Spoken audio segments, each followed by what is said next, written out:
la décision de ne pas les nourrir, ce jour-là, beaucoup de gens seront déçus. Mais quelqu'un sera content. Le propriétaire des champs. Je ne t'appelle pas champ, mais par cette histoire, je vais te faire comprendre que ton propriétaire a un autre plan pour toi. Ton propriétaire a un autre plan pour toi. Tout ce qu'il te demande, c'est d'arrêter de nourrir les chiens blancs. Arrête de nourrir la chair. Et pendant ces instants, pendant ces moments de rendez-vous de l'année, j'aimerais rappeler aux frères et sœurs que nous venons pour ça. Pour que la chair se taise et que l'esprit parle.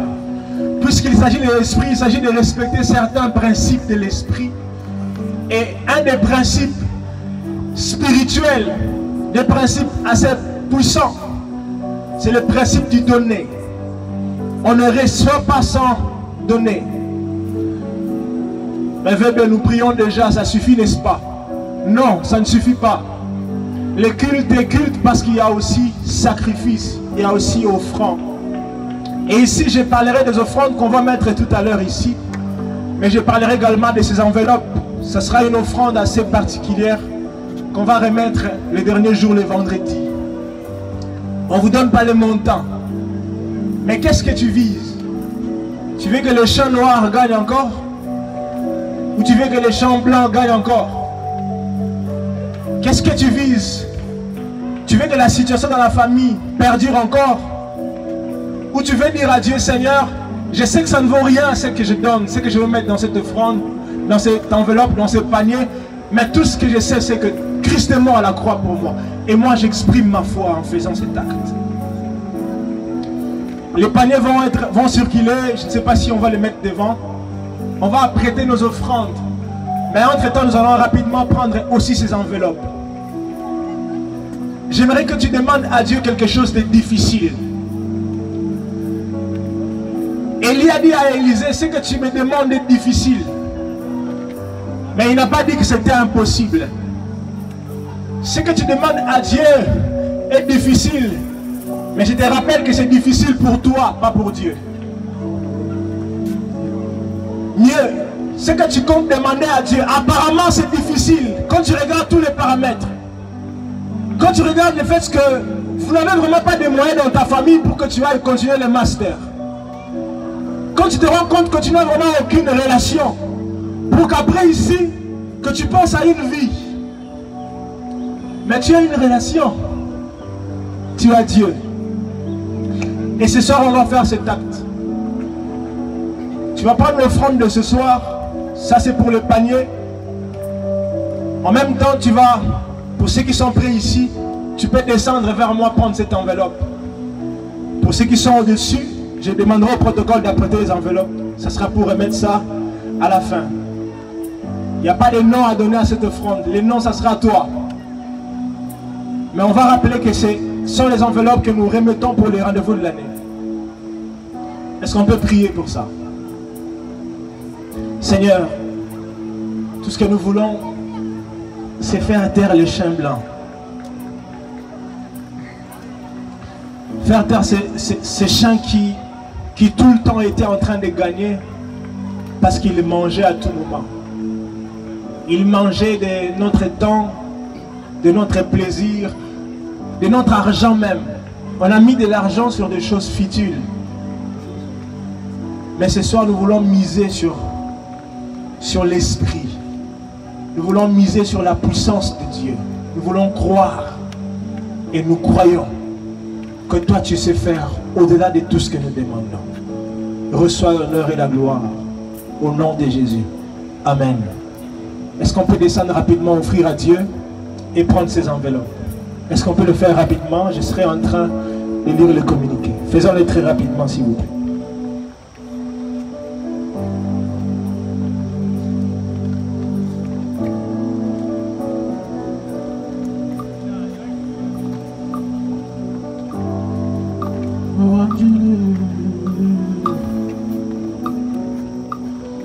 C'est mercredi aujourd'hui, pour ceux qui le savent.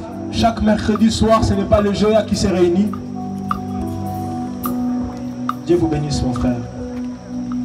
Chaque mercredi soir, c'est le Campus pour Christ qui qui s'est réuni ici en prière.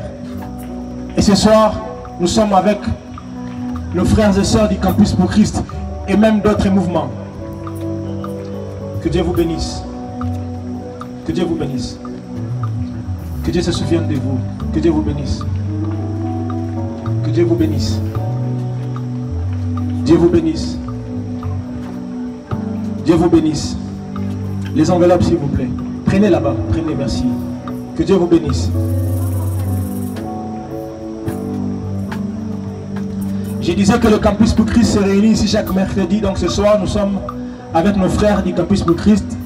Et j'aimerais passer certaines informations liées au CPC, au Campus pour Christ. Nous organisons, nous les Campus pour Christ, avec tous les ouvriers, un moment intense de prière. Déjà c'est jeudi 18 de 17h30 à 18h45 à Gethsemane. Nous sommes du Campus pour Christ à Gethsemane. Notre rendez-vous demain. Nous allons prier derrière l'antichambre de l'autre côté. Nous rappelons aussi que l'invasion évangélique continue. Ce lundi, nous aurons culte matinal et sortie évangélique en droit et économie. Le mardi, nous aurons culte matinal et sortie évangélique en sciences, agronomie et médecine. Et le mercredi, du mercredi au vendredi, nous aurons affermissement dans les sous-régions visées respectives. Et pour finir, le samedi 20 août, il y a journée mondiale d'évangélisation. Vous êtes là, ici présents. Rappelez-vous de ces programmes. Demain jeudi, à Gethsemane, un temps de prière. Et le programme d'évangélisation, lundi, culte matinal, mardi également. Et du mercredi au vendredi, ce sont les affermissements. Alléluia. Alléluia. Je sais que tu as soif d'entendre Dieu ce soir. Permets-moi juste de communiquer deux, trois choses. Après, nous allons écouter la parole de Dieu. Awake Ministry nous convie à sa première session, Mon témoignage, en présentiel avec le pasteur Ron Mboko. C'est une session de témoignage, mais ce sera en présentiel. Les ministères fonctionnaient déjà en virtuel, mais va se réunir en présentiel. C'est une occasion pour écouter et être édifié par les témoignages et le parcours du pasteur Ron Mboko qui va clôturer avec nous ici vendredi. C'est bien d'écouter les parcours des hommes de Dieu. Ça ajoute beaucoup dans la foi et pour ceux qui sont appelés au ministère, dans l'expérience que tu peux avoir. Lieu, ça sera l'église La Restauration Mbanzalemba, l'église qui dirige le pasteur Ron exactement. À Mbanzalemba, si vous êtes au terrain de l'autre côté, à côté du Home 30, l'église n'est pas si loin de ça.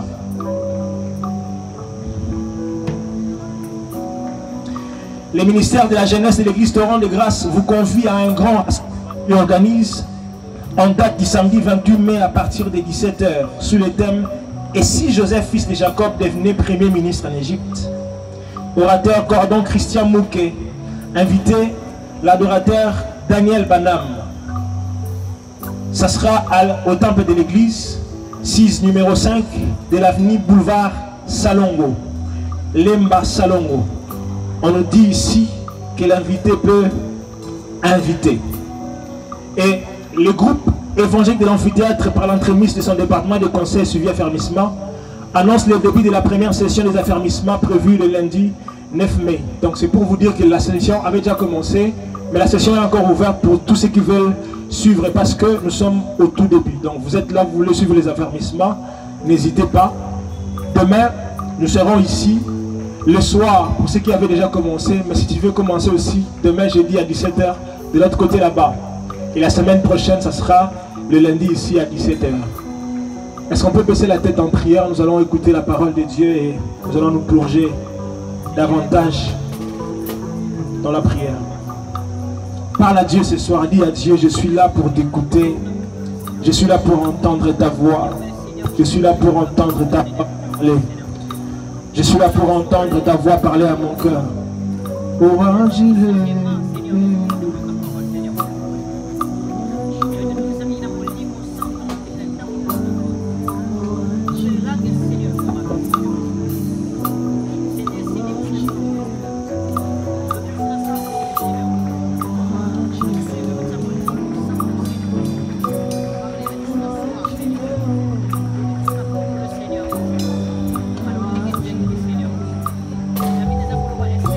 Éternel Dieu, nous te bénissons.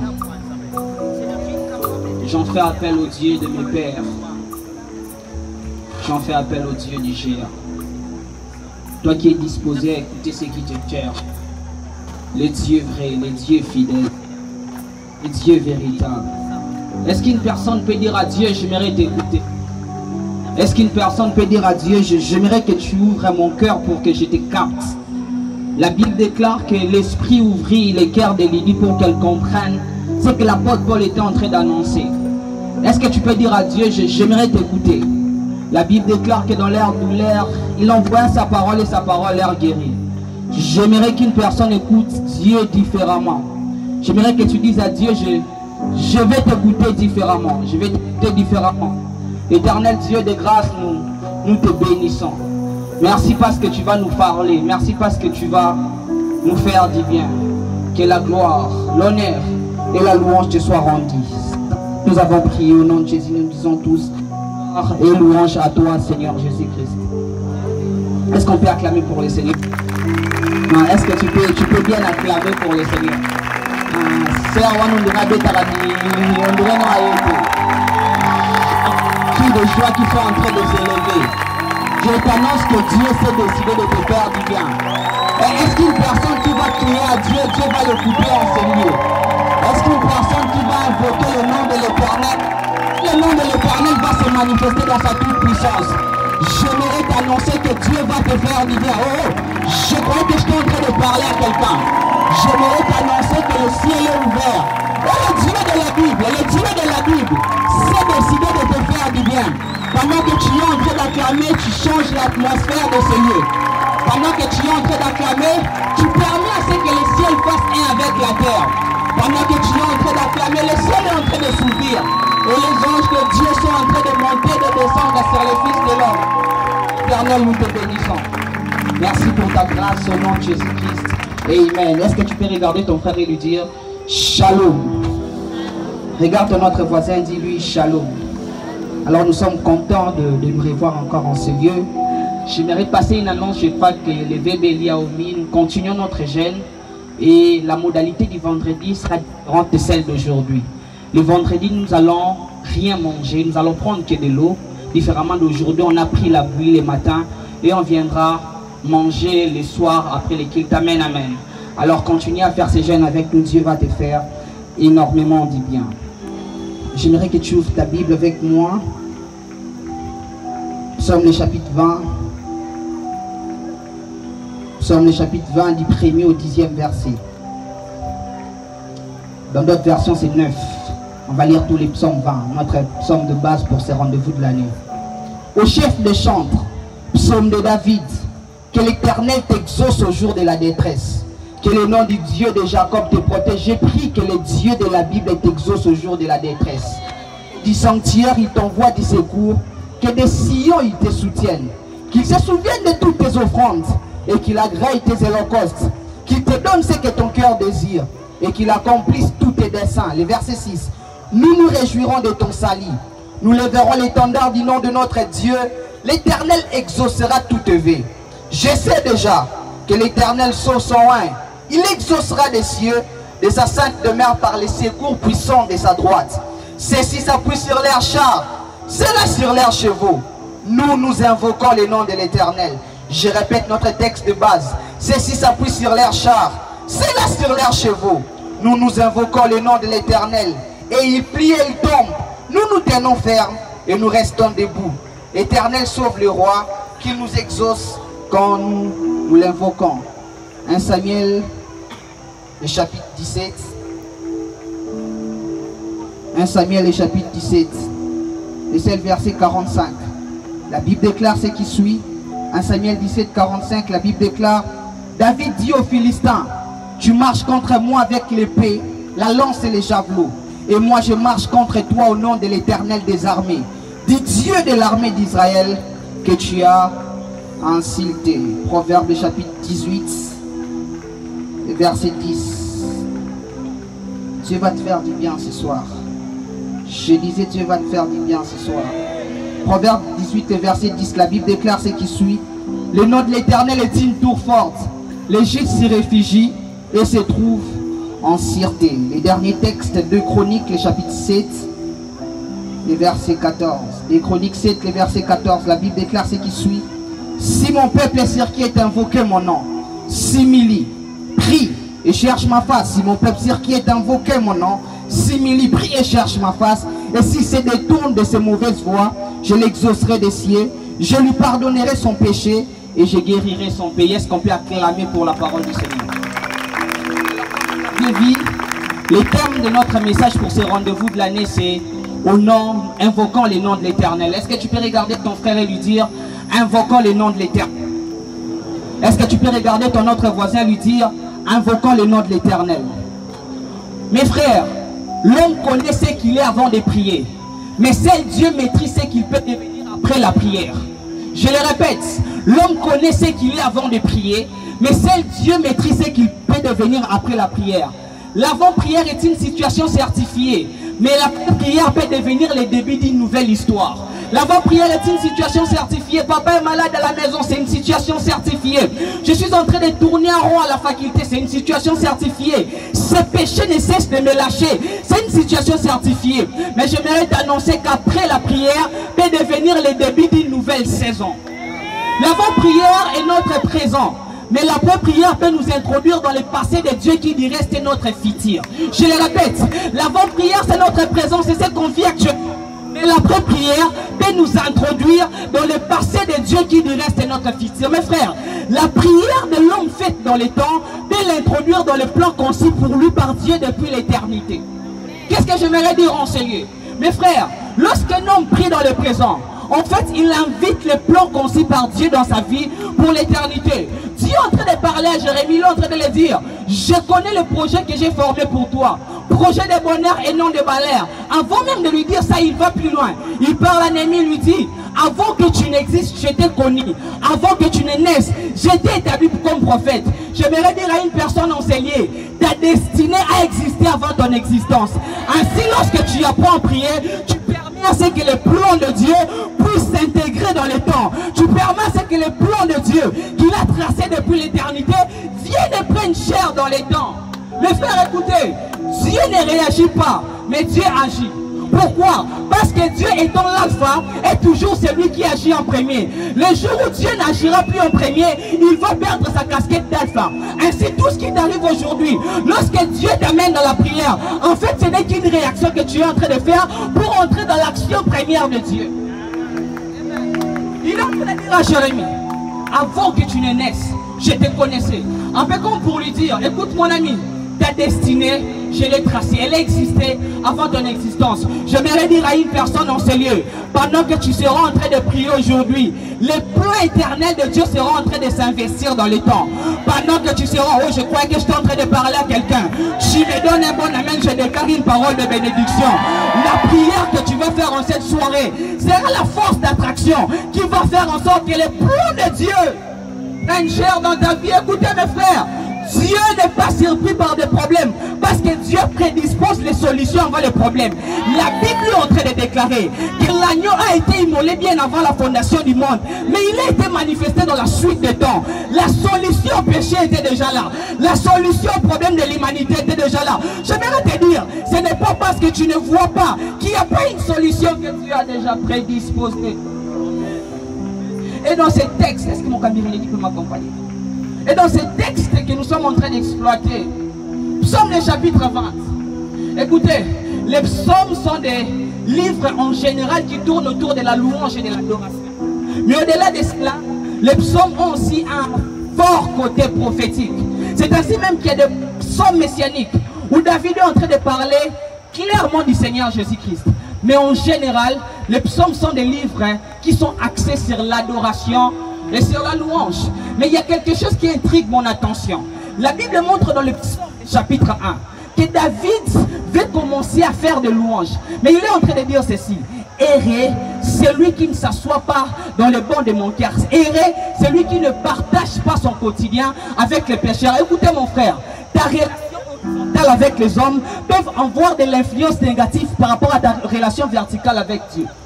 Comment est-ce que pour un livre d'adoration, il commence par dire erré l'homme qui ne s'assoit pas en compagnie de méchants? J'aimerais dire à une personne, veille sur ton entourage, parce qu'il peut avoir de l'influence sur ta vie spirituelle. Et David est en train de louer Dieu dans la majorité des psaumes. Mais il arrive aussi des temps où David élève des prières à Dieu. Et ce psaume 20 ici que nous sommes en train d'exploiter est un psaume de guerre. Ici, ce n'est pas David qui est en train de prier. Le contexte, c'est que David veut aller en guerre. David veut aller relever un défi. Un peu comme nous en sérieux. Nous voulons affronter l'année académique, la raison du rendez-vous de l'année. Pour dédier à Dieu cette bataille académique qui nous attend. C'était le contexte du psaume 20. David veut aller en guerre. David se prépare pour une bataille. Et le peuple se réunit. C'est le peuple qui prie pour le roi. Ce n'est pas David qui est en train de prier dans le psaume 20. C'est le peuple qui est en train d'élever des prières pour son roi. Il dit, oh, que l'Éternel t'exauce au jour de la détresse. Raison pour laquelle même, ils sont en train de leur dire, les uns s'appuient sur leurs chars, les autres s'appuient sur leurs chevaux. Mais nous, nous invoquons l'Éternel. Il montre leur roi par la prière. C'est vrai que tu vas dans la guerre, mais nous, nous avons comme arme principale la prière. Alors, qu'est-ce qu'on peut retenir du contexte général du psaume 20? 4 affirmations, 4 vérités que l'on peut retenir du psaume 20. La première vérité, c'est si faire recours à Dieu reste la meilleure stratégie, même dans les domaines où nous avons acquis de l'expérience. Je le répète, la première affirmation que l'on peut retenir de ce contexte général du psaume 20, la voici. Faire recours à Dieu reste la meilleure stratégie, même dans les domaines où nous avons acquis de l'expérience. Écoutez mes frères, ce que nous croyons maîtriser peut devenir un piège, car l'habitude crée un sentiment de suffisance. Et Dieu ne fonctionne pas avec les hommes suffisants, mais Dieu fonctionne avec les hommes qui s'abandonnent à sa présence et à son action. Ici, David veut aller en guerre. Je vous rappelle que David n'était pas un apprenti dans les domaines de la guerre. David était un général d'armée. Mais bizarrement, avant qu'il n'aille en guerre, la Bible est en train de dire que le peuple s'est mis à prier pour lui. C'est un domaine où David avait de l'expérience. Mais avant qu'il n'aille, ils se sont d'abord mis à prier pour lui. J'aimerais dire à une personne, c'est vrai que tu as de l'expérience à l'Inikin. C'est vrai que tu sais comment est-ce que le concert vient. Tu sais comment est-ce que dans ta faculté ça fonctionne. Mais j'aimerais te dire, avant d'affronter des défis, même dans des domaines où tu as acquis de l'expérience, apprends à t'abandonner dans la main du Seigneur. Même dans les domaines où tu sais que tu peux faire de toi-même, apprends à recommander les choses entre les mains de Dieu. Dieu ne fonctionne pas avec les hommes tout suffisants. David, homme de guerre, veut aller en guerre, mais le peuple commence par prier pour lui. La deuxième affirmation qu'on peut avoir du psaume 20, la voici. La connaissance que nous avons de Dieu détermine notre perception de ce qu'il peut faire pour nous. La connaissance que nous avons de Dieu détermine notre perception de ce qu'il peut faire pour nous. La Bible est en train de déclarer quelque chose de très bizarre ici. La Bible déclare ce qui suit. Lorsque le peuple est en train de prier, le peuple est en train de dire, je sais que l'Éternel exauce son roi. Je sais que l'Éternel exauce son roi et qu'il exaucera au jour de la détresse. Écoutez mes frères, quoique la grandeur de Dieu est infinie, notre connaissance réduite à son sujet peut limiter son champ d'action dans nos vies. Lorsque ces gens sont en train de prier, ils ne t'attendent pas. Écoutez mes frères, lorsque la foi mûrit, elle n'est plus dans les probabilités, mais elle marche avec des certitudes et des affirmations. Lorsqu'ils sont en train de lever la prière, il dit, je sais que l'Éternel exauce son roi. Je sais que ça ne ratera pas. Je voudrais te poser la question. Pendant que tu es venu prier aujourd'hui, est-ce que tu sais que Dieu va agir ou bien tu es encore dans la probabilité? J'aimerais te dire, tu ne verras pas Dieu au-delà de la connaissance que tu as de lui. Le peuple a prié en disant, je sais que je ne suis pas passé mon temps en vain. Comme une personne ici, je sais que je suis venu invoquer le nom de l'Éternel. Troisième affirmation, les temps et les ponts qui permettent, les temps et les ponts qui réunissent la prière faite à l'exaucement entendu. Troisième affirmation que l'on peut retenir du psaume 20. La voici. Les temps et les ponts qui réunissent la prière faite à l'exaucement attendu. Les temps et les ponts qui réunissent la prière faite à l'exaucement attendu. Écoutez mes frères, par la foi, nous nous approchons à Dieu pour la prière. Mais la patience nous permet d'obtenir ce pourquoi nous avons crié au Dieu qui écoute la prière. Lorsqu'ils sont en train de parler, ils disent ceci. Lorsque le peuple est en train de prier, ils disent, je sais déjà que l'Éternel exauce son roi dans le présent. mais il les délivrera du haut de sa demeure. Je sais que l'Éternel exauce son oint, c'est maintenant dans le présent. Et je sais qu'il les délivrera dans le futur. Raison pour laquelle la Bible est en train de déclarer: tout ce que vous demanderez à mon nom, croyez que vous l'aviez reçu et vous le verrez s'accomplir. Il y a de ces personnes qui passent à côté des exaucements parce qu'ils ne savent pas seulement qu'après la prière, il faut patienter. Parce que Dieu fait toutes choses bonnes en son temps. Je sais qu'il exauce, mais je sais qu'il délivrera dans le futur. J'aimerais te dire, les prières que tu fais aussi, la patience te permettra de toucher la matérialisation dans le futur. Je suis en train de parler à quelqu'un. La quatrième et la dernière affirmation autour du psaume 20. La voici. Quiconque prie, bâtit sa destinée sur un fondement solide. Mes frères, quiconque prie, bâtit sa destinée sur un fondement solide. Mes frères et sœurs, le temps est révélateur de la qualité de l'ouvrage que nous avons bâti face au test de l'épreuve. Mes frères, bâtir sans Christ est une possibilité, mais faire subsister sans Christ n'a jamais été une probabilité. Ces hommes savent que le roi veut aller en guerre. Le roi a l'armée. Le roi a ce qu'il faut pour aller en bataille. Le roi a de l'expérience. Mais ces gens commencent par dire: les uns s'appuient sur leurs chars. Les uns trouvent comme appui de leur destinée des chars. Dans cette guerre, les gens trouvent comme appui pour la finalité de la guerre les chevaux. Mais nous invoquons le nom de l'Éternel. J'aimerais te poser la question: sur quoi est-ce que tu bâtis ta vie? Sur quoi est-ce que tu bâtis ta destinée? Sur quoi est-ce que tu poses ton expérience? Écoutez, les hommes qui savent fléchir les genoux bâtissent leur destinée sur des fondements solides.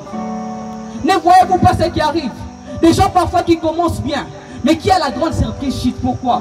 Parce qu'ils n'ont pas su bâtir leur vie sur un fondement solide. Et j'aimerais te dire aujourd'hui, par la prière, c'est une manière de bâtir ta destinée sur un fondement solide. Est-ce qu'on peut acclamer pour? Alors, donc des vérités au sujet de la prière, et puis on va voir des types de la prière pour chuter avec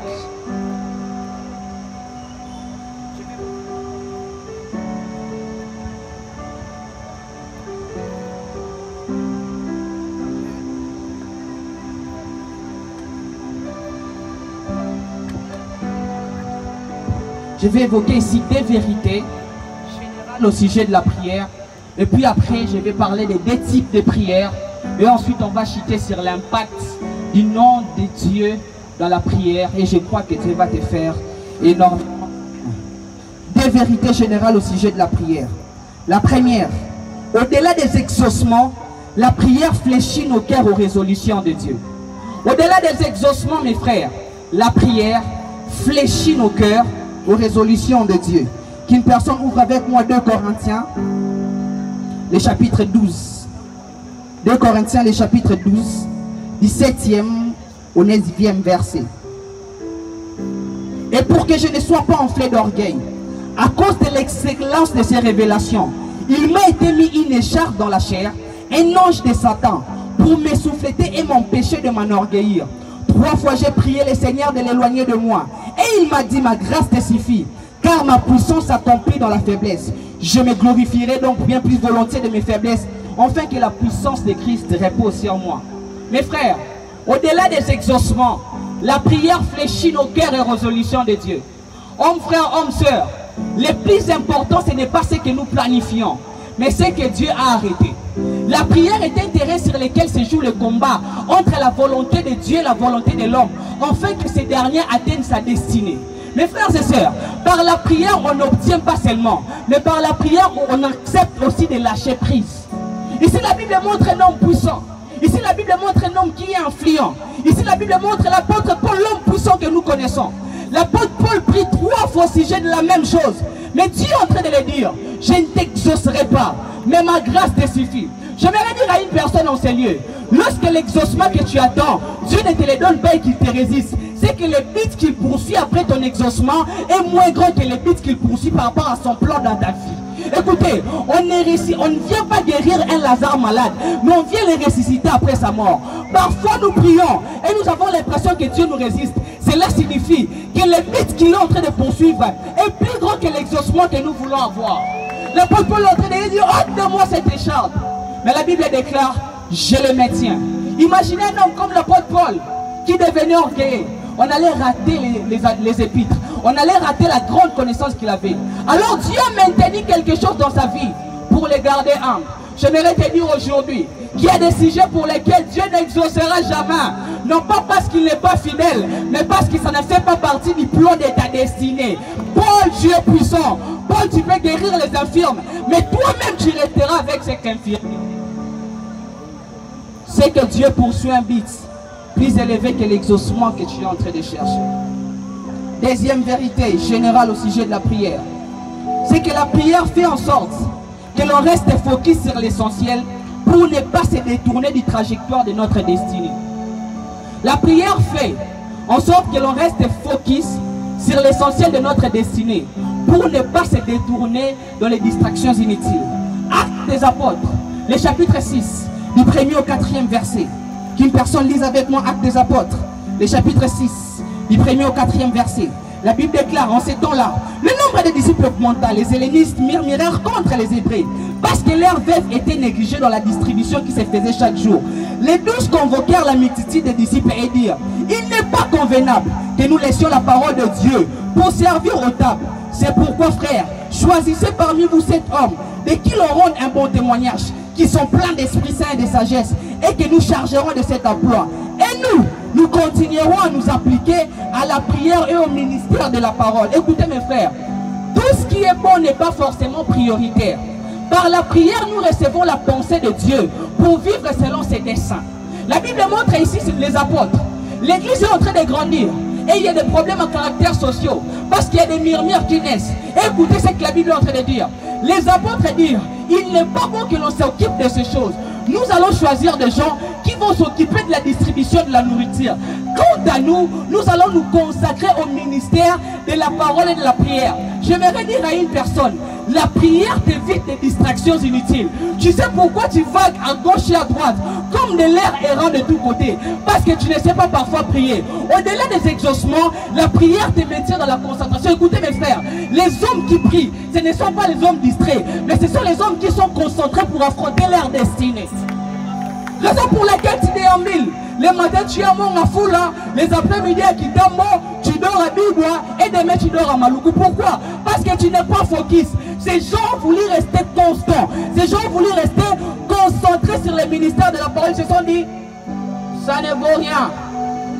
La prière te permet de rester sur ta destinée. Imaginez les apôtres commençant à distribuer les pains. Imaginez les apôtres commençant à distribuer de la nourriture. Ils allaient perdre de l'onction et de l'impact. Un homme qui prie reste concentré. Est-ce qu'une personne peut acclamer pour le Seigneur? Deux types de prières, rapidement. La première prière qu'on va étudier aujourd'hui, je l'ai appelée la prière du changement. Est-ce que tu peux dire à ton voisin la prière du changement? Est-ce que tu peux bien le dire, la prière du changement? Genèse 32, 22 à 30. Écoutez ce que la Bible dit. Il se leva la même nuit. Il prit ses 2 enfants, ses 2 servantes et ses 11 enfants et passa les guets de Jacob. Il les prit, leur fit passer les torrents et les fit passer à tout ce qui lui appartenait. Jacob demeura seul. Retenez, Jacob demeura seul. Alors un homme lutta avec lui jusqu'au lever de l'aurore. Voyant qu'il ne pouvait le vaincre, cet homme le frappa à l'emboîture de la hanche. Et l'emboîture de la hanche de Jacob s'est démise pendant qu'il luttait avec lui. Il dit, laisse-moi aller car l'aurore se lève. Et Jacob répondit, je ne te laisserai point aller, que tu ne m'aies béni. Il lui dit, quel est ton nom? Et il répondit, Jacob. Il dit encore, ton nom ne sera plus Jacob, mais tu seras appelé Israël. Car tu as lutté avec Dieu et avec des hommes, et tu as été vainqueur. Jacob l'interrogeant en disant, fais-moi je te prie connaître ton nom. Il répondit, pourquoi demandes-tu mon nom? Et il les bénit là. Jacob appela ce lieu du nom de Péniel. Car dit-il, j'ai vu Dieu face à face, et mon âme a été sauvée. La prière du changement. Homme frère, homme sœur, la puissance de la prière n'est pas seulement attachée à ses effets, mais aussi à cause de ce que la prière peut faire des prières. La puissance de la prière n'est pas seulement attachée à ses effets, mais aussi à cause de ce que la prière peut faire des prières de celui qui prie. Écoutez mes frères, par la prière, l'homme entre en contact avec le Dieu parfait qui les perfectionne au fil du temps. La prière est une usine de transformation. Ici cet homme, c'est un homme qui était dans la méritocratie. Un homme que nous connaissons tous, Jacob. Un homme qui de son nom était usurpateur. Nous connaissons tous la scène de comment est-ce qu'il a roulé son grand frère pour avoir le droit d'aînesse, de comment est-ce qu'ils ont monté la scène avec sa mère pour avoir la bénédiction. Je voudrais dire à une personne enseignée, même lorsque ta destinée a l'impression de vaciller, on n'aide pas Dieu parce qu'il est puissant pour accomplir son plan par lui-même. C'est vrai qu'Isaac était resté dans la religion, c'est vrai qu'Isaac était resté dans la tradition, voulant bénir Isaac à la place de Jacob qui avait la prophète. Dieu allait s'arranger. Jacob s'est joué de la cécité de son père, mais Dieu a envoyé là-bas pour les recadrer dans le code de la vérité. Dieu a envoyé là-bas pour les mettre dans le code de la formation. Je vais dire à une personne en ces lieux, les bénédictions des hommes de Dieu ne peuvent prendre vie dans ta vie que lorsque toi-même tu es conforme avec les dieux de l'homme de Dieu. Les hommes de Dieu ne sont pas des magiciens. Cet homme fait la scène que nous connaissons. Cet homme Jacob qui voulait tellement tout gagner, tout mériter. Il monte la scène avec sa mère. Son père les bénit. Mais qu'est-ce qui se passe? 21 ans après, cet homme se retrouve en train de souffrir. Cet homme se retrouve en train de connaître des choses pas intéressantes. On change son salaire 3 fois. Il travaille pour la femme qu'il voulait. Il travaille, on le roule. Il se retrouve comme dans quelque chose de bizarre. Mais qu'est-ce qui se passe? Il arrive à un temps où il doit rentrer chez lui. Mais qu'est-ce qui se passe encore? Cet homme a tellement travaillé pour avoir ce qu'il avait, mais il se rend compte qu'à mine de rien, il peut perdre tout ce pourquoi il avait travaillé. Pourquoi? Parce qu'il avait un homme qui avait gardé une dent contre lui. On apprend qu'Ésaü aussi est en train de venir avec une armée. La Bible déclare que ce jour-là, Jacob resta seul. Jacob s'est séparé de tout ce qu'il aimait. Un peu comme une personne qui s'est séparée de sa nourriture. Un peu comme une personne ici qui à cette heure devait déjà rester à la maison. Mais il est encore ici à l'amphithéâtre. La Bible déclare, il se sépara de tout. Il resta seul. Et cette nuit, un homme vient lutter avec Jacob. Il lutte avec Jacob. Au départ, Jacob s'est battu parce qu'il aimait toujours gagner. Mais au finish, il se rend compte que c'est Dieu. Si je me suis battu avec Ésaü, si je me suis battu avec Laban, maintenant là, les combats deviennent différents. Il se rend compte qu'il lutte avec cet homme, jusqu'à ce que cet homme lui casse la moitié de la hanche. Mais écoutez ce qui me donne dans cette histoire que nous connaissons. Nous avons toujours tendance à voir l'autre facette, où un homme peut persévérer dans la présence de Dieu. Mais il y a une autre facette dans cette histoire. Lorsque vous retournez dans Genèse 27, 21 ans dans le passé, lorsqu'on a posé à Jacob la même question par son père Isaac, qui est-il? Quel est ton nom? Il a répondu, je suis Ésaü. Mais ici, 21 ans après, lorsqu'on lui pose la même question, quel est ton nom? Cette fois-ci, Jacob ne dit pas qu'il est Ésaü. Il donne sa vraie identité. Il dit, je suis Jacob. Qu'est-ce que là, cela nous enseigne, mes frères et sœurs? Un homme qui se trouve dans la présence approbative de Dieu ne doit jamais oublier que Dieu est omniscient. Ainsi, Dieu ne connaît pas l'état réel de l'homme parce que ce dernier l'informe, mais parce qu'il connaît tout de lui-même. Écoutez mes frères, parfois Dieu joue à l'ignorant pour nous faire comprendre dans la suite qu'il connaît ce que nous ignorons. Il arrive que Caïn tue son frère Abel. Lorsque Dieu vient vers Caïn, il lui demande, Caïn, mon ami, où est ton frère? Caïn lui répond, m'a-t-il placé comme son gardien? C'est alors que Dieu lui dit, le sang de ton frère a crié jusqu'à moi. Au départ, Dieu paraissait comme un ignorant. Au départ, Dieu paraissait comme s'il ne savait pas. J'aimerais dire à une personne dans ces lieux, Dieu est l'ignorant qui connaît. Parfois, Dieu joue à l'ignorant pour nous faire comprendre qu'il connaît ce que nous ignorons. Caïn fait comme s'il veut dribbler Dieu.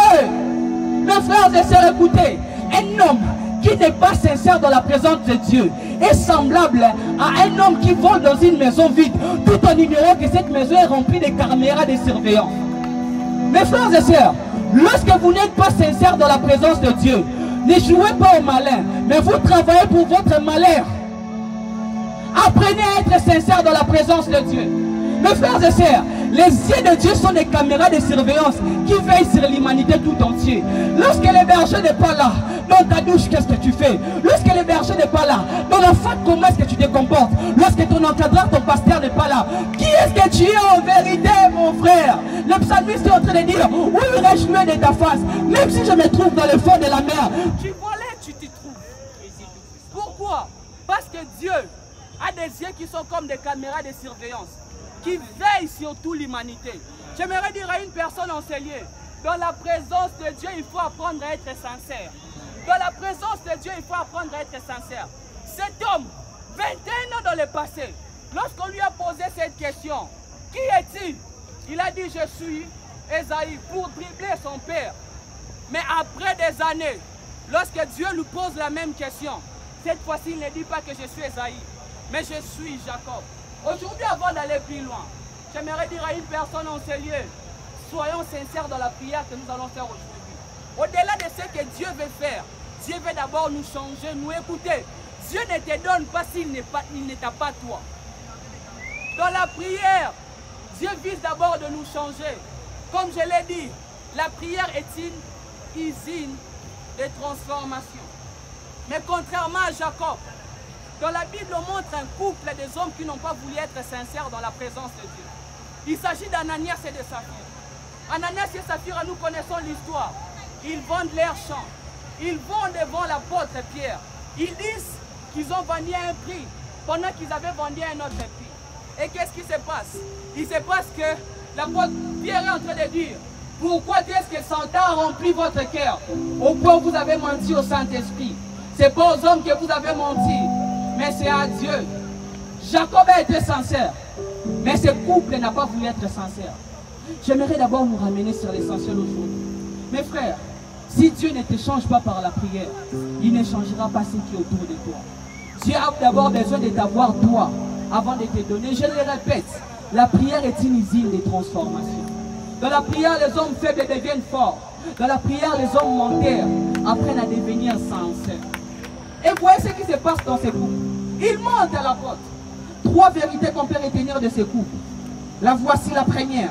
Satan sait qu'il ne peut jamais combattre Dieu. Ainsi, il place dans l'homme des sentiments contraires aux recommandations divines, afin que ces derniers combattent Dieu au travers de ses actes. Satan sait qu'il ne combattra jamais Dieu, mais il va placer dans ton cœur des sentiments contraires à la parole de Dieu pour que par tes actes tu combattes Dieu. Lorsqu'il monte à l'apôtre Pierre, écoutez ce que l'apôtre est en train de leur dire. Pourquoi est-ce que Satan a rempli votre cœur au point où vous avez menti au Saint-Esprit? Il ne dit pas que c'est Satan qui a menti au Saint-Esprit, mais il a mis en vous de mauvaises dispositions. Ne sois pas l'agent ignorant de Satan dans ta vie. Dans la présence de Dieu, apprenez à être sincère.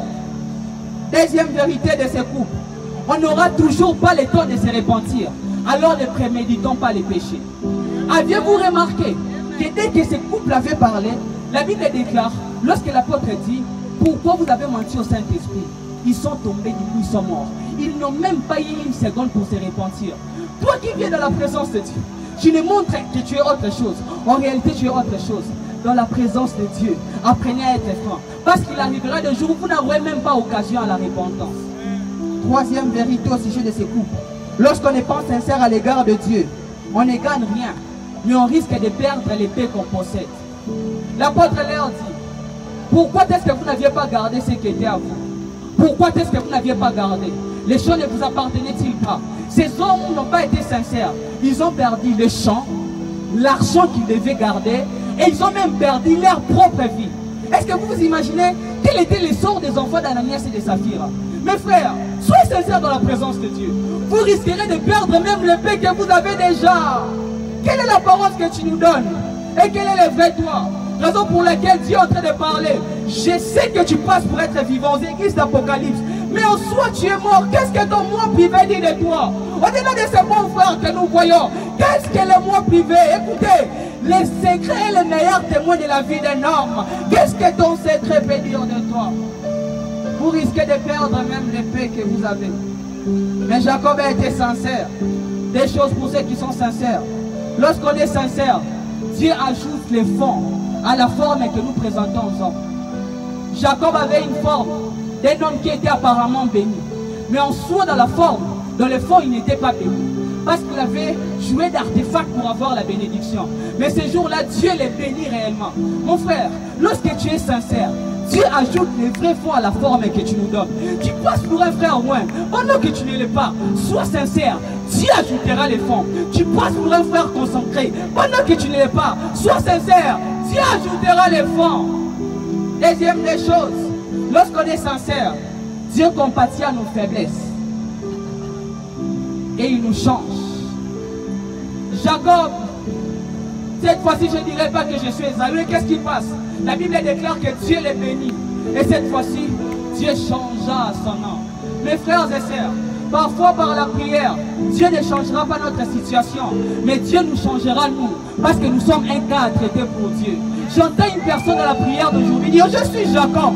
Oh Dieu, je suis masturbateur. Enlève ces péchés de moi. J'entends une personne dans ses prières d'aujourd'hui dire: je suis Jacob, je suis menteur. Apprends-moi à dire la vérité. J'entends une personne dans sa prière aujourd'hui dire: je suis Jacob, je suis encore jaloux. Il y a encore la jalousie dans mon cœur. Apprends-moi à devenir un homme qui loue les succès des autres. Aujourd'hui, quand nous serons en train de prier, j'entends un homme dire: je suis Jacob, j'ai vu dans la duplicité. Apprends-moi à vivre pour toi. Si Dieu ne te change pas, mon frère, tu peux avoir ce que tu peux avoir.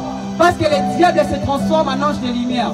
Il peut te les donner, mais tu finiras dans la gêne, dans le feu de l'enfer. Alors aujourd'hui, la première prière qu'on va faire, on va dire à Dieu: change-nous. On ne se réunit pas ici pour faire de la blague, mes frères. À quoi servirait-il à un homme de tout gagner et de perdre son âme? Aujourd'hui, dans la prière, dis à Dieu ces péchés qui te rendent. Je suis d'accord. Je suis un mauvais homme. Je suis un usurpateur. C'est lorsqu'on dit qu'on est Jacob qu'on devient Israël. Est-ce qu'une personne peut acclamer pour le Seigneur?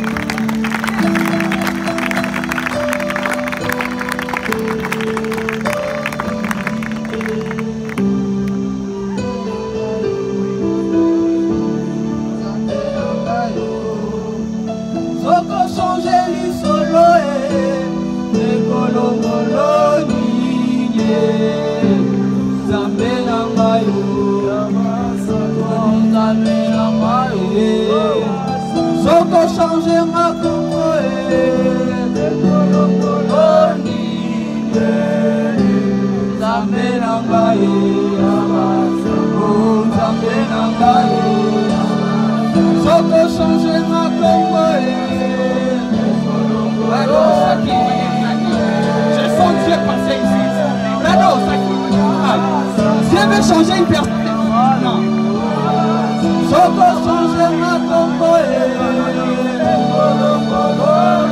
J'entends déjà une personne dire à Dieu: je suis Jacob. Est-ce que pendant un moment avant que je continue, on peut lever cette prière? Maintenant, ça qui va déclarer. Maintenant, ça va déclarer. Aujourd'hui, cette faiblesse va te lâcher. Cette mélodie a déclenché quelque chose. Oh mon Dieu! Cette mélodie a déclenché quelque chose de fort. Jacob, Jacob, je t'appelle à devenir Israël. Jacob, Jacob, arrête d'être sémenté. Mani canto, mani fly. Mais non, ça va qui me non, je débarrasse. Oh, on va changer ma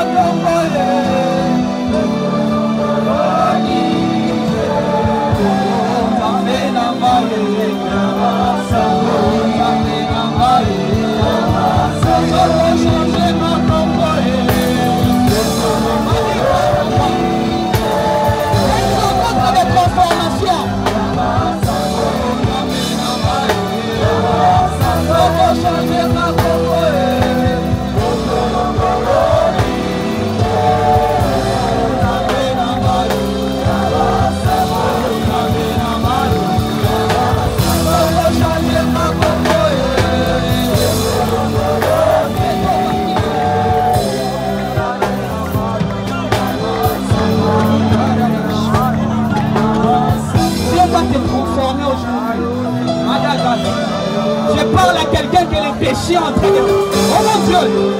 Protocole soit sensible. Je parle à quelqu'un qui est en train d'être arrangé par les péchés.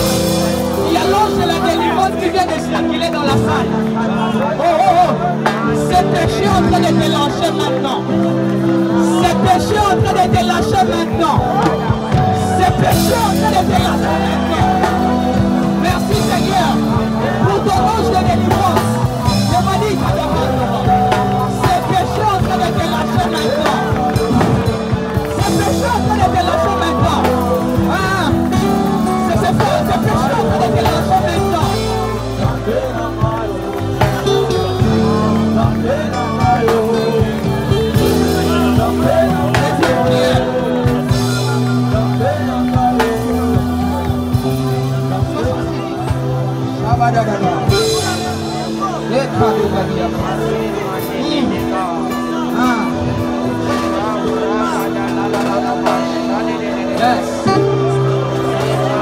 Josué 10, 12 à 15.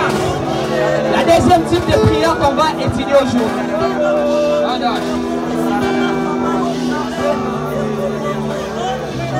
Josué 10, 12 à 15, est-ce qu'on peut répondre bien? Faire du bien ce soir. Alors Josué parla à l'Éternel, le jour où l'Éternel livra les Amoréens aux enfants d'Israël. Et il dit en présence d'Israël, soleil, arrête-toi sur Gabaon et toi, ligne, sur la vallée d'Achalon. Et le soleil s'arrêta et la ligne suspendit sa course, jusqu'à ce que la nation ait tiré vengeance de ses ennemis. Cela n'est-il pas écrit dans le livre du juste? Le soleil s'arrêta du milieu du ciel, et il ne s'est hâta point de se coucher presque tout un jour. Il n'y a point eu de jour comme celui-là, ni avant ni après, où l'Éternel a écouté la voix d'un homme comme l'Éternel combattait pour Israël. Et Josué, tout Israël avec lui, retourna encore à Gilgal. Deuxième type de prière, la prière du conquérant ou la prière de la conquête. Je te donne la race pour posséder ce qui est à toi. Après que Dieu t'ait changé, il te donne maintenant ce qui est à toi. Après que tu passes de Jacob en Israël, tu entres dans la bénédiction. Écoutez mes frères, par sa toute puissance, Dieu préserve ce qu'il nous a donné. Mais nous devons faire preuve de soif pour aller obtenir ce qu'il a gardé pour nous, afin de devenir participants à notre destinée. Écoutez mes frères, tu peux mourir sans rien avoir pendant que tu étais destiné à posséder. Mes frères et sœurs, les hommes qui vivent seulement dans l'admiration restent dans la contemplation. Mais les hommes qui passent à l'action arrivent à la manifestation et à la matérialisation. Qu'est-ce que je veux dire par là? Il y a des chrétiens qui vivent une vie d'admiration. Il y a les chrétiens qui vivent une vie de contemplation. Où ils regardent les prophéties qui sont dans la Bible. Ils admirent, mais ils ne savent pas les réclamer dans la prière. Où ils regardent ce que Dieu fait dans la vie des autres. Ils admirent, mais ils ne savent pas les réclamer dans la prière. Ils restent dans l'admiration. Écoutez, je suis venu t'interdire l'esprit de la médiocrité. Ce qui est à toi, tu dois les posséder. Et tu dois apprendre à les réclamer dans la prière. Lorsque tu ne les fais pas, tu mourras sans avoir ce qui était à toi. Et tu vas vivre ce que la Bible dit dans Ecclésiaste 17. J'ai vu sous le soleil des princes marcher à pied et des esclaves sur des chevaux. Je t'interdis d'être un prince qui marche à pied. Oh, je crois que je dois parler à quelqu'un. Lorsque Dieu fait dans la vie d'un voisin, ça prouve qu'il est dans le voisinage. J'interdis à ton esprit la basse courte. Je suis en train de prophétiser, je déclarais dans ta vie. J'interdis à ce que tu restes dans une vie de contemplation. Écoutez mes frères et sœurs, ce qui est à toi, tu dois l'obtenir. Oh, je répète, ce qui est à toi, tu dois l'obtenir. Écoutez mes frères, la prière d'un conquérant active pleinement l'action de Dieu pour qu'il entre complètement dans ce que Dieu avait prévu pour nous. Mes frères et sœurs, lorsque Dieu veut vous donner beaucoup, arrêtez de jouer à une fausse humilité pour avoir paix. Dieu sait qu'il vous doit beaucoup.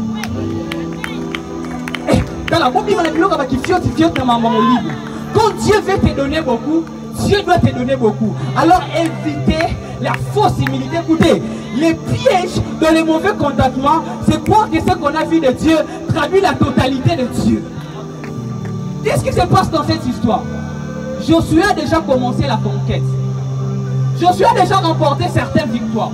Mais il se passe que ces jours-là, 5 rois partant et Adoni-Tzadok, les rois de Jérusalem, il fait une conspiration et il veut venir attaquer Josué. Pourquoi? Parce que Josué avait fait alliance avec les habitants de Gabaon. Suivez-moi bien. Qu'est-ce qui se passe? Il se passe qu'Israël vient dans cette guerre. La Bible déclare ce qui suit. L'Éternel dit à Josué, ne crains pas ces 5 rois, tu vas tous les exterminer, comme s'il s'agissait d'un seul homme. Josué les abat, La Bible déclare qu'ils sont dispersés. Mais qu'est-ce qui se passe? Josué pouvait se contenter de cette victoire. Mais la Bible déclare que Josué leva cette prière, il dit éternel, que le soleil s'arrête sur Gabaon et que la lune s'arrête sur la vallée d'Achalon, jusqu'à ce que je vais exterminer tous mes amis. Mes frères et sœurs, écoutez, lorsque Dieu veut vous donner 10, prenez tous les 10 que Dieu veut vous donner. Arrêtez de fausses similitudes. Qu'est-ce qui se passe ici? Lorsque vous faites la lecture de la conquête, avant Josué 10, Josué avait déjà fait la conquête de deux villes, Jéricho et la ville d'Aï. Mais dans ce seul chapitre 10, où il dit à Dieu, donne-moi de les exterminer totalement. Ça fait 9 chapitres. Il n'a eu à conquérir que deux villes. Mais dans ce seul chapitre ici, Josué arrive à conquérir 7 villes. Écoutez mes frères et sœurs, la Bible déclare, il passa de Makeda à Débir, il passa de Débir à Lakis, il passa de Lakis à Hébron. Dans un seul chapitre, lorsqu'il a fait cette prière, il a eu à faire une conquête de 7 villes. Écoutez mes frères, lorsque vous savez réclamer dans la prière, Dieu vous introduit dans une saison de vitesse. Je suis venu annoncer à une personne, tu passeras à la satisfaction, à la distinction. Lorsque Josué a fait la prière du conquérant, il est passé de 2 villes à 7 villes. Tu passeras du chômage à un bon boulot. Je croyais que j'étais en train de bénir quelqu'un. Tu passeras de la distinction à la grande distinction. Tu marqueras du célibataire à un très bon marié. Oh, je croyais que j'étais en train de bénir. Avant qu'il ne fasse la prière du conquérant, il n'avait que des villes. Mais lorsqu'il a fait cette prière, il en a eu 7. Écoutez, Dieu te donnera Cana, mais Dieu ne combattra pas à ta place. Dieu te donnera Cana, mais Dieu n'affrontera pas les Anakim à ta place. Alors affronte ta destinée. Aujourd'hui, on va faire des prières de conquérant. Alors, on va dire Oyo yangana ligne la soirée. Je suis tout votre équipe à ville Moussous. Et un peuple voyant au Sénayo, ma peuple les a 12. Yo suis à la ville européenne, ça va Moussous ou Anani. Il n'avait que Aïe. Comment il allait faire la distribution? Écoutez, lorsque vous refusez d'avoir de Dieu, vous êtes méchant. Quand vous pouvez faire souffrir certains membres de votre famille. Aujourd'hui, on va voir tout ce qu'il y a dans la prière. Je vais terminer. Comme je l'ai dit ici, est-ce que les frères que j'ai demandé peuvent être avec moi? Gardez-moi ce son. Est-ce que les frères que j'ai demandé peuvent venir? Ce que j'ai demandé, on va finir notre prédication rapidement. Dieu va te faire énormément du bien.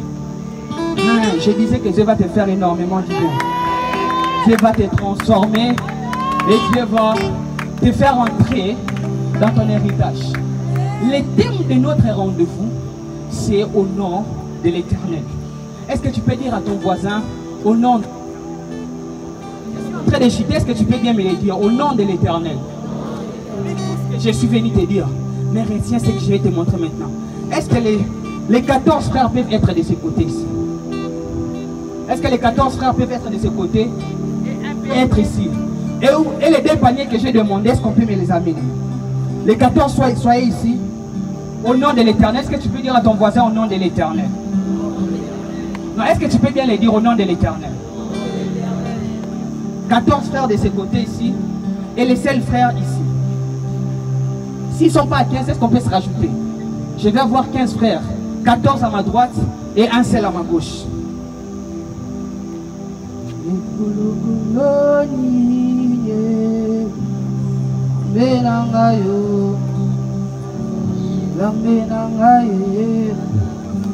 Soko changer li solo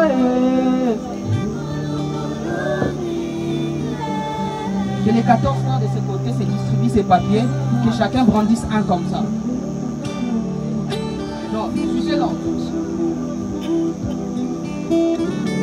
Et l'ordre. Chacun. J'ai besoin de 14 frères ici. 1, 2, 3, 4, 5, 6, 7. J'ai besoin de 7 frères courageux. Est-ce qu'on peut acclamer pour 7 frères courageux?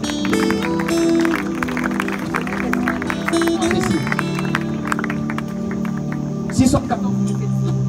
Le thème de notre message, c'est au nom de l'Éternel. David est en train de prier. Le peuple est en train de prier pour David. Il est en train de dire, les uns s'appuient sur leurs chars, les autres s'appuient sur leurs chevaux. Mais nous invoquons le nom de l'Éternel. Autrement que le peuple voie. Qu'est-ce qui se passe? Écoutez mes frères. Lorsqu'on parlait du nom en Israël, ce n'était pas seulement l'ensemble des lettres qui donnaient un son. Mais lorsqu'on parle du nom, ça traduit la personne et son onction. Et lorsqu'on parle du nom de l'Éternel, on ne parle pas seulement d'un nom, mais on parle de sa personne et de l'action qu'il peut faire. Lorsqu'on parle du nom de l'Éternel, on parle de sa nature et des actions qui peuvent déroger de son identité. Est-ce qu'une personne est en train de me suivre? Et lorsqu'on parlait du nom de Dieu, il y a des termes majeurs. Lorsqu'on parlait du nom de l'Éternel dans l'Ancien Testament, il y a des termes majeurs qu'on utilisait.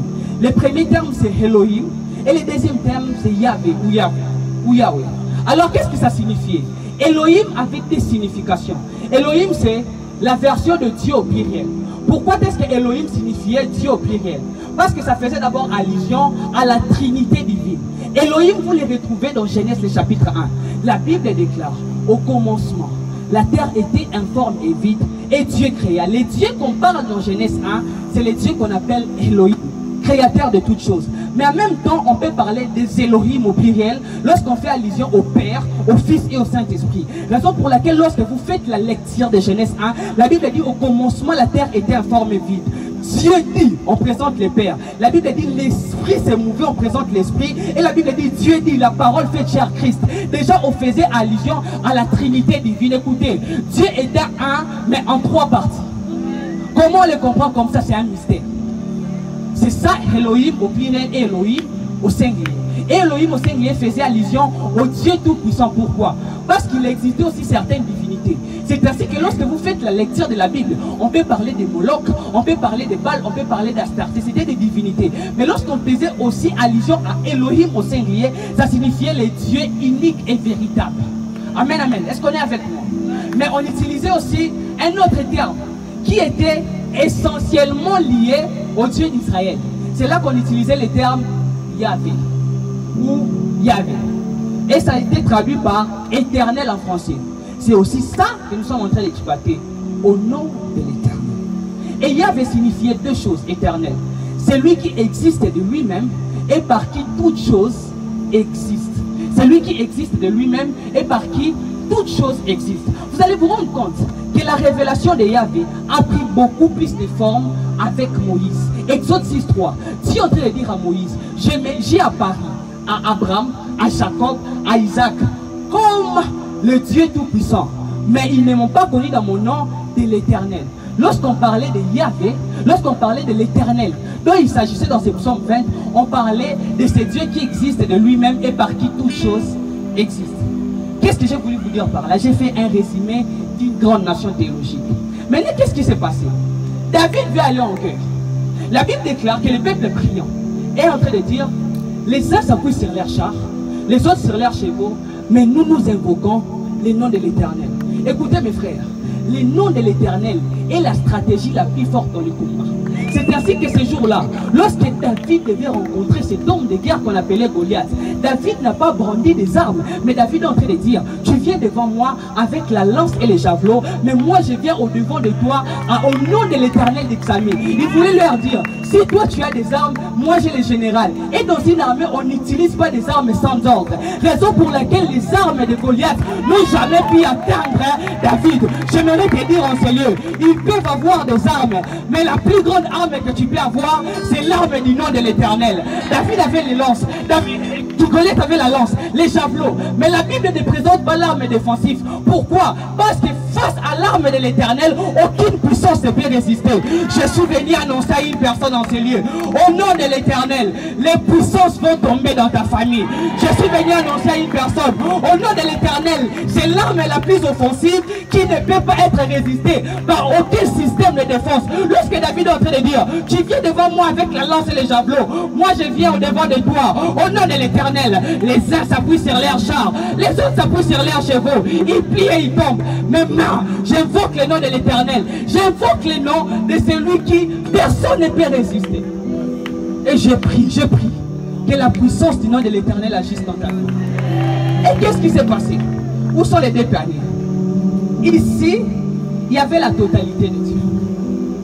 Mais nous, dans le Nouveau Testament, est-ce que nous devons prier au nom de l'Éternel? C'est ça la question. Pendant que Christ nous dit, tout ce que vous demanderez à mon nom, croyez que vous l'aviez reçu et vous le verrez quoi? S'accomplir. Or, Christ est parlant aux Juifs. Jean 8, il est en train de dire, avant qu'Abraham n'existe, j'ai fui. En réalité, je suis l'Éternel que vous avez toujours évoqué. Parce que je suis avant votre ancêtre, celui qui vous a donné nature. Comme je l'ai dit, Yahvé, c'est celui qui existe de toute éternité. Alors en réalité, lorsqu'on veut prier dans le Nouveau Testament, on ne prie pas au nom de l'Éternel. On prie au nom de Jésus-Christ. Pourquoi? Parce que Christ est le moyen qui a permis les transferts de ce qui était dans le ciel pour la terre. La Bible est en train de déclarer, Christ parle à Nathanaël. Il est en train de leur dire, maintenant vous verrez le ciel ouvert et les anges monter, descendre sur le Fils de l'homme. J'aimerais dire à une personne, pour que l'on fasse quelque chose en termes de communication, il faut avoir l'émetteur et le récepteur et le canal. Christ est le canal qui a permis à ce que les choses d'en haut viennent vers les hommes. J'aimerais dire à une personne en ces lieux, Christ est le canal que Dieu a choisi. Écoutez mes frères, les ciels ayant des choses à communiquer à la terre, j'ai choisi l'un des composants de la divinité pour bénir l'humanité. Et ce composant, c'est le Seigneur Jésus-Christ. La Bible est en train de déclarer, toutes choses ont été créées en lui, par lui et pour lui. C'est en Christ qui a le nom de l'Éternel dans sa totalité. Qu'est-ce qui le prouve? La Bible est en train de déclarer ceci. Colossiens le chapitre 1, le verset 19. Dieu a voulu que toute plénitude habite en lui. La version française courante est en train de dire, Dieu a voulu être pleinement présent dans son Fils. Écoutez, lorsque vous cherchez une partie de Dieu, regardez autour qui est le Christ. Christ est la dose unique de Dieu. Christ est la dose unique de Dieu. Tous les contenus de la divinité se trouvent dans la personne du Seigneur Jésus-Christ. Qu'est-ce qui se passe? Ainsi, lorsque nous prions au nom de Jésus-Christ en réalité, nous prions au nom de tous les variantes de Dieu que nous avons connues. Yahvé qu'on a connu s'est manifesté dans plusieurs facettes. Et il s'est résumé dans la personne de Christ. Comme je ne sais ce que vous voulez dire, Christ est le filigrane qui rend la Bible valide. Alors voici ce qui se passe. Les mystères lorsque tu pries au nom de Jésus, qui est en même temps éternel. Mettez ceci. Dans Yahvé, dans Elohim, dans Adonai, il y avait plusieurs facettes. Lorsque tu pries au nom de Jésus, comme je l'ai dit ici, Jésus, en lui habite corporellement la plénitude de la divinité. Qu'est-ce qui se passe? C'est qu'en Jésus, Elohim se trouve dedans. En Jésus, El Shaddai, le Dieu Tout-Puissant, il dit à Abraham, marche devant de ma face et sois intègre, je suis le Dieu Tout-Puissant, se trouve en Jésus. Quoi encore? El Elyon, le Dieu très haut. Qu'est-ce qui se passe? El Elyon se trouve en Jésus. Je suis en train de comprendre. El Olam, le Dieu de toute éternité, se trouve où? En Jésus. Colossiens est en train de dire, on lui repose corporellement la plénitude de la divinité. Ça ne s'arrête pas. El Roi, le Dieu qui voit. Lorsqu'Agar s'est trouvé dans le désert, abandonné, il a dit, Ata El Roi, le Dieu qui me voit. Ata El Roi se trouve où? En Jésus. Tu es en train de comprendre. Il avait juré. Ce jour-là, Abraham, dans la montagne de Moridja, il a dit, l'Éternel pourvoira. Il avait juré. Toute la plénitude de Dieu se trouve en Jésus. Il avait juré, se trouve où? En Jésus. Tu n'as pas besoin de prier au nom de l'Éternel. Tu as besoin de prier au nom de Jésus. Car en lui se trouvent toutes les composantes de la divinité. Comme je l'ai dit, Christ est la dose unique de la divinité. Tu me donnes un bon amen, la puissance du nom de Jésus s'active dans ta vie. Viens ici. L'Éternel, notre bannière, se trouve où? En Jésus. Oh, est-ce que tu peux m'aider à le dire? Il y avait Shalom. L'Éternel ma paix. Ces jours-là, j'ai dit, l'Éternel est ma paix. Ça se trouve où? En Jésus. Ou encore, il y avait Sabaoth, l'Éternel des armées. David dit à Goliath, tu marches au-devant de moi avec la lance et les javelots. Maintenant, je viens au-devant de toi au nom de l'Éternel. Ça se trouve où? En Jésus. Ou encore, il y avait Mekadeshkem, l'Éternel qui vous sanctifie. Il dit au peuple, je suis l'Éternel qui vous sanctifie. Toi dans le péché en train de ronger, lorsque tu pries au nom de Jésus, la sanctification se télécharge en toi. Il y avait Mekadeshkem, se trouve où? En Jésus. L'Éternel est mon berger. Lorsque David priait, il dit, l'Éternel est mon berger, je ne manquerai de rien. Yahvé, il se trouve où? En Jésus. Il y avait Tchidkenu, l'Éternel notre justice. Jérémie est en train de dire, en ces temps, Juda sera en paix et Israël de la tranquillité. On dira l'Éternel est notre justice. Ça se trouve où? En Jésus. Il y avait Shama, l'Éternel est là. Une personne qui aspire à la présence de Dieu. Il y avait Shama, ça se trouve où? En Jésus. Israël. L'Éternel est le Dieu d'Israël. En ce jour, Jacob l'a dit. Aujourd'hui, toi aussi, tu peux dire que l'Éternel est le Dieu de Caleb. L'Éternel est le Dieu de Shadrach. L'Éternel est le Dieu de Mariette. L'Éternel est le Dieu de Daniela. Yahvé Israël se trouve où? En Jésus. Encore quoi? Yahvé Rapha. L'Éternel, ma guérison, se trouve où? En Jésus. Est-ce que vous voyez ce qui se passe? Lorsque tu pries au nom de Jésus, tu n'as pas besoin de citer ses noms. Tu as besoin de citer le résumé. Christ est le résumé de la divinité. Christ est la dose unique. Tu me donnes un amen, je t'empire. Christ est le contenu total de Dieu. En Christ, toutes les facettes de Dieu. Si tu veux avoir une partie de Dieu, regarde tout qu'est le Christ. Quand on lui habite corporellement, la plénitude de la divinité. Tu me donnes un amen. La puissance du nom de Jésus s'active dans ta vie. Non, tout péché et toute langue confesse. Pendant que tu seras en train d'invoquer le nom de Jésus, tout ceci s'activera ta vie et localisera la facette de ton problème. Parce que chaque nom était la réponse à une facette. Mais ça ne s'arrête pas là. Donne-moi un bon amen, je t'explique les mystères. La Bible déclare, Christ en moi, c'est l'espérance de la gloire. L'apôtre Paul est en train de dire, si je vis, ce n'est plus moi qui vis, mais c'est Christ qui vit en moi. Tu as Christ en toi. Ça, c'est la totalité de la divinité. Ça, c'est toi les chrétiens. Quand tu es en Jésus, qu'est-ce qui se passe? Tout ça se trouve où? En toi. Je me le dire. Tu n'invoques pas seulement le nom de l'Éternel, mais tu es porteur du nom de l'Éternel. Et si la Bible déclare, si mon peuple, sur qui est invoqué mon nom, s'humilie, prie et cherche ma face, je l'exaucerai du haut des cieux. Tu es porteur du nom de Dieu. Et il priait seulement au nom de l'Éternel, mais toi tu portes l'Éternel. Oh mon Dieu, je crois que je suis en train de parler à quelqu'un. Et il priait seulement au nom de l'Éternel, mais toi tu portes. C'est le mystère du Nouveau Testament. En toi il y a Jéhovah Nissi. En toi il y a Jéhovah Rapha. En toi il y a Adahel-Hod. En toi il y a Jireh. En toi il y a Mikadeshkem. En toi il y a Chikenu. En toi il y a Shama. En toi il y a El-Olam. En toi il y a Jéhovah Jireh. Est-ce que je suis en train de parler à quelqu'un? Si me donne un bon amen, ça descend sur toi. J'active la puissance du nom de Jésus. La Bible déclare, il lui a été donné les noms souverainement, élevé au-dessus de tout nom. Tu es porteur de tout ceci, parce que tu es un peuple sur qui le nom de l'Éternel est invoqué. Maintenant, qu'est-ce qui se passe? La Bible déclare qu'il lui a été donné le nom souverainement, au-dessus de tous les noms. De telle sorte qu'au nom de Jésus, tout genou. Donc tout ça c'est quoi? En toi. Donc en réalité devant toi, tout genou doit fléchir. Maintenant quand tu t'avances dans ta vie, il y a les vides. Ici, tu vas vivre la version d'Elohim, le Dieu créateur. J'aimerais dire à une personne, là où il y a un vide, Dieu s'invite à créer, parce qu'il est le créateur, il y avait Elohim. Ainsi la Bible déclare, au commencement la terre était informe et vide, et Elohim s'est mis à créer. Lorsque tu es porteur de ce nom, le vide dans ta vie fléchit mon frère, fléchit les genoux. C'est ce qui se passe, fléchis les genoux. Je n'ai pas dit de t'asseoir. Autant tu commences par les fléchir, je déclare que les vides dans ta vie s'arrêtent. Je ne sais pas les vides que tu as. Je ne sais pas les vides que tu as. Émotionnel. Puisque tu as Elohim en toi, les vides fera quoi? Fléchira. Lorsque tu avances, je ne sais pas si tu souffres de quelle maladie, mais tiens, il y a Jéhovah Rapha. La maladie va faire quoi? Je déclare la guérison divine. Je déclare la guérison divine. Divine. La maladie sera en train de fléchir. Lorsque tu avances dans ta chemin, il y a la solitude. Il y avait Shama, qui est présent. Je prie Dieu, pendant que la solitude s'attache à ta vie, pendant que tu es porteur du nom de Dieu, la solitude va faire quoi? Va fléchir. Ici c'est la limitation du temps. Je ne sais pas dans votre famille. Donc, tu es porteur de El-Olam, toute éternité. Je ne sais pas. Le temps qu'on a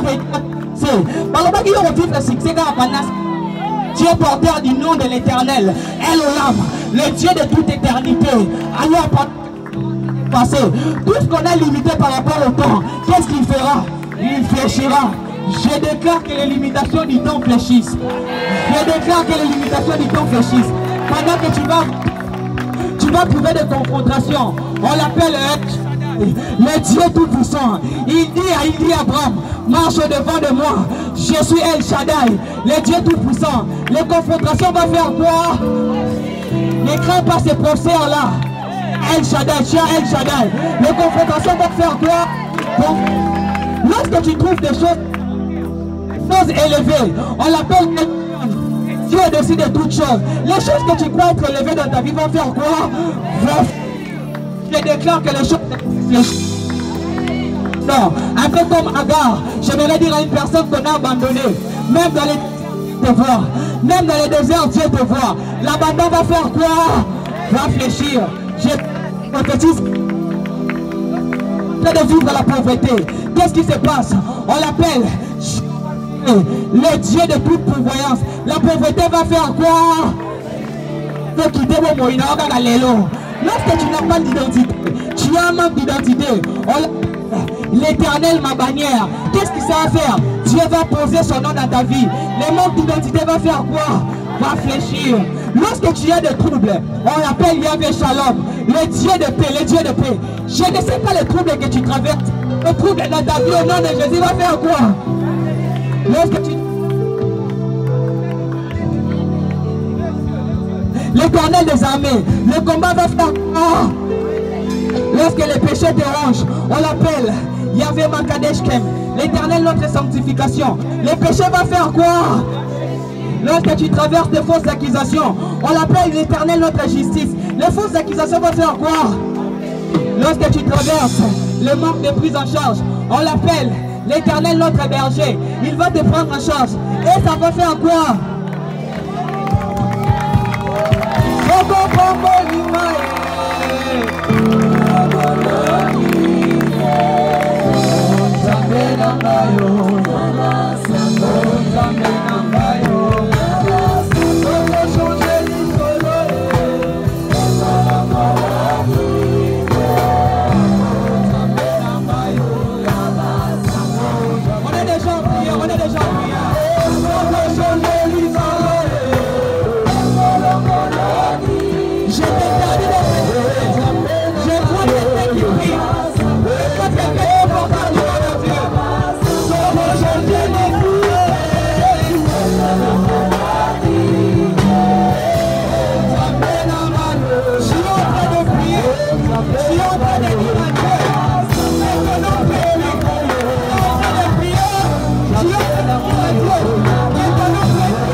Seigneur, tu t'es retrouvé dans l'histoire de Jacob. Tu vas dire au Seigneur, change mon nom. Est-ce qu'une personne peut se mettre à prier? On va maintenir seulement les pianos, ne chante pas. J'entends une personne dire à Dieu, tu es en train de me changer. J'entends une personne dire à Dieu, je vais sortir de ce rendez-vous de l'année changée. Tu connais ces péchés qui te tourmentent.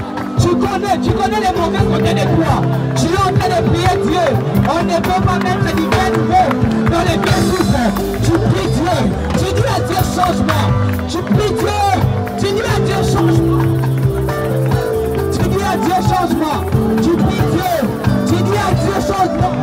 Chante à une personne qui prie. Chante à une personne qui marche ses mains. Chante à une personne qui, comme Jacob, dit à Dieu, change mon identité. Change mon identité. Je ne sais pas quelle est l'identité de votre vie. Dieu veut les choses. Je suis venu t'annoncer. Kalibado, Kalabade, Kateba. Chalibade, Seketeba. Manou, Seketeba. Dieu est en train de changer les gens. Dieu est en train de les transformer. Dieu est en train de les transformer. Dieu est en train de te transformer. Dieu est en train de te transformer. Dieu est en train de te transformer. Et Dieu va briser la chair. On est là pour prier. Je vois une personne qui prie. Maintenant, ça vit des gars. Je vois une nouvelle identité. C'est en ton nom. C'est Dieu attache de nouvelles choses. J'entends une personne. Dire à Dieu une nouvelle identité. J'entends une personne. Dire à Dieu une nouvelle identité. J'entends une personne. Dire à Dieu une nouvelle identité. Fatigué d'être ce Jacob.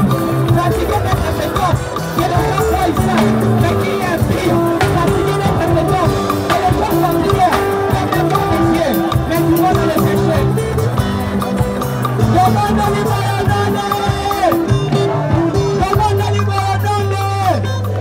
Nous déclarons que les mauvais côtés de nous tombent au nom de. Nous déclarons que Dieu change notre nom. Nous déclarons que non, au nom de. Nous déclarons que Dieu change notre nom au nom de. Deuxième prière. Tu vas prier comme je suis à Gabon. Et ça va le moment il faut télémisa na vie na yo pour nzambe asala o akana ki ko sala tala on sala de dans la vie maraboui tu dis à Dieu là il s'arrête et que la ligne s'arrête peut-être pour toi le soleil c'est cette vie d'échec peut-être pour toi le soleil c'est dans le péché. Tu vas dire à Dieu, est-ce s'arrête et j'entre dans mon héritage. Est-ce qu'une personne peut battre ses mains? Dans la deuxième monde est là, je vais mettre à ma boque. Le deuxième monde est là, que toi nous ensemble. Oh la mission de votre amour. Oh la mission, oh la mission. Oh la mission de votre amour. Oh la mission de votre amour. Oh la mission de votre amour. Oh la mission de votre amour. Oh la mission, oh la mission. Les bradis à quatre événements.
Besoin d'une prière spécifique. Vous allez vous avancer devant, c'est là que je vais finir. Je vais prier pour vous faire du bien. Tu as besoin d'une prière par rapport au message qui a été donné. Tu vas t'avancer ici. Et Dieu va te faire du bien. Une des choses avec la prière du concurrent, c'est que la prière du concurrent, la prière de la conquête, t'introduit dans la divinité pour que tu fonctionnes dans les surnaturels. Je vais faire appel au surnaturel dans ta vie. La Bible déclare, il a parlé à l'Éternel, mais il a arrêté le soleil et la lune. Ça c'est le surnaturel. Est-ce qu'on peut m'aider?